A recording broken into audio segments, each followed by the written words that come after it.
Welcome to Evan Adams. Let's talk about NFL draft lottery. Let's go down that wormhole.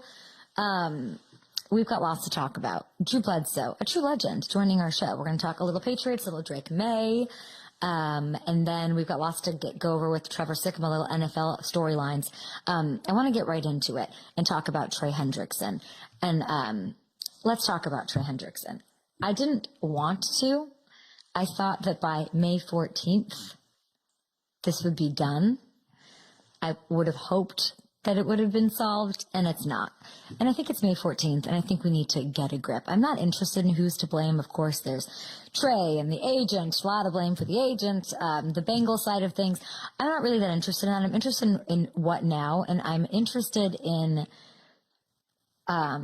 attacking some of these ideas that are out there from Bengals fans, even. Major League Bengals fans on Trey Hendrickson, his value, and what he deserves and what he means to the team, and really just kind of like how things work, okay? Objectively, let's talk about Trey Hendrickson, lead sack leader. He deserves to be paid more and paid what the market reflects. That's objective. Like, he should get what the market reflects. And he should get it now, going into the last year of this deal. There is this idea that he should honor his deal. Like, he should honor his deal. Like, he had this contract. And I don't know if it's just like we don't know how the world works in the NFL. And I'm not saying that it should always work. And like, I understand the honoring of one deal. We can get into that in a second. But it is truly almost unheard of for players of his caliber in their prime to play out the final year without an extension. Khalil Mack with the Raiders, maybe. But again, the Raiders weren't going anywhere. Cincinnati, you're a Super Bowl contender. We both sides. We gotta go. We cannot procrastinate and like have a slow start and get a slow start. We can't do it, okay? He's too important. He's too important to that defense. There is so much like BS about Trey and his value being slung around. It's actually driving me up the wall, okay? He led the league in sacks. I already said that. Everybody knows that. But it's not like he's a one-hit wonder. There's this idea that he's just one, like, or it didn't matter. Are we joking? He's second in sacks over the last 3 years combined. So that's one sack behind Myles Garrett, the highest paid, the best. One sack behind Myles Garrett over 3 years. 3 years. Why should he be making half of what Myles is making? Is he Myles Garrett? No. Is he half of Myles Garrett? No. Next, there's an idea like, oh, he's old, you can't pay somebody. This dude's 30. Don't pay him, he's too old. He's in the same draft class as Myles Garrett, okay? He's just a year older than Myles Garrett. And if you look at his production, and you should do that before you start chirping out there, he's still ascending. He statistically is getting better every year. So stop with the age. We have a window. Both sides, let's get it together. Age isn't a factor. And then there is that, he has a year left on his deal. Like, what happened to honoring your contract? I can't with this one. I can't because, again, it's unheard of to have players like him go into their last year without a deal. And there are things that you want to stand apart from, right? You want to say, like, well, he should honor his deal. We're going to be the team that makes him do this. This isn't all on the Bengals side. This is, like, obviously just been a mess a little bit. And I do believe they'll get it done. They did it with Jamar. Jamar also, as we can, we know he got the extension. It makes sense. It's just what happens. And it's what happens on winning teams.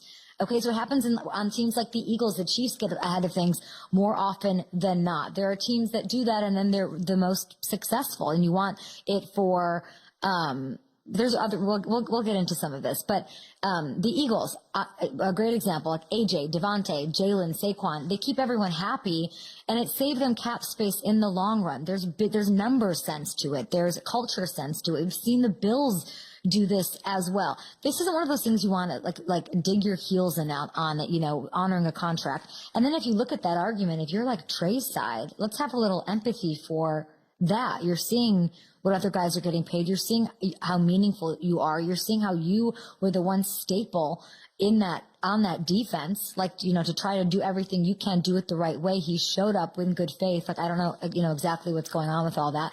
But do teams keep their side of their word on that? No, and nobody really expects them to, and it's maybe it's a bigger indictment on what contracts are and what contracts aren't. You can talk about there's more guaranteed money to make up for that, but how many times do teams rework deals? Or if there's like not the production they expected, they're just going to cut a guy loose to save cap space. And it's not a judgment on anyone. It's the way the league works forever, and it continues to work. And when I have examples like the contenders, which the Cincinnati Bengals are, they're right there. They're with the Bills, the Chiefs, they're with the Eagles. Like, I consider them in that caliber. Those are guys who could work out these deals. And they don't treat them as ironclad deals, and they're constantly tweaked and reworked or even terminated to do right by the player, to do right by their own cap space in the long term. And there's this, there's another idea going around, like you can't pay for superstars, like they pay TCU. Really, the Eagles have lots of superstars, and they seem to pay them just fine. Not to like I'm making the comparison like positively for the Bengals. Like I love the Bengals, and I see them. I want everyone to feel that same way. I think they can do it. I think they're going to do it. I think we like to procrastinate a little bit, which is probably why I love them, because that's how I operate my life. Do the Bengals need him? Yeah. I saw people saying yesterday, well, what did all those sacks get them? They didn't get them anywhere. Well, what did the 5,000 yards from Joe Burrow get them? Like, should they get rid of him too? Like, all the catches from Jamar? Like, because it didn't get them, there's like, yeah, there's another idea from insiders that there's no market for Trey. That teams, like Commanders would like him. Lions have cap space. This is a guy who can help win a Super Bowl. And again, this isn't about blame. I just want to see both sides get things done. I don't know a lot of this, right? There's a huge chunk. This has been going on for a while, whatever. But the Bengals are so special. And I think that we can, I have faith, I guess, because of the Jamar, because of the T, that we're going to get this done. And Trey showing up is great. Hamilton, I'll also say him showing up and saying, like, it's not a done deal. Like, we're not past the point of no return. I don't really know what that does, like, for his leverage or whatever. But he's so, I guess what I'm dispelling right now is it's nothing about the Bengals or Trey. It's like literally fans who are saying that he's not worth it, or not understanding why he would want or deserve to have his deal reworked. And it's the idea that, like, he's not important to this team, and those sacks didn't make a difference. So, like, let's cut him loose, or like let him go. Like, what is that? I guess that's my vibe. Yeah, and those sacks were a big part of them making a run where they had a chance at making the playoffs at the end of the season after that disastrous start. He is an elite edge rusher in this league, and those guys tend to get taken care of ahead of time, like you said. And yeah, that idea that there's not going to be a market for him is crazy to me. There's a lot of teams with a lot of cap space that can make that work if it goes down that route. But yeah, I mean, this is something I think if you're the Bengals, you have to figure out a way to get it done, because this window is now. They can make it work, and he's too important to that team. Do you think, I mean, what did Dan Orlovsky, who said that, like, there was a discourse on can they win the Super Bowl without him? Yeah. What do you think? I actually don't know. I don't know. I have to really think about that.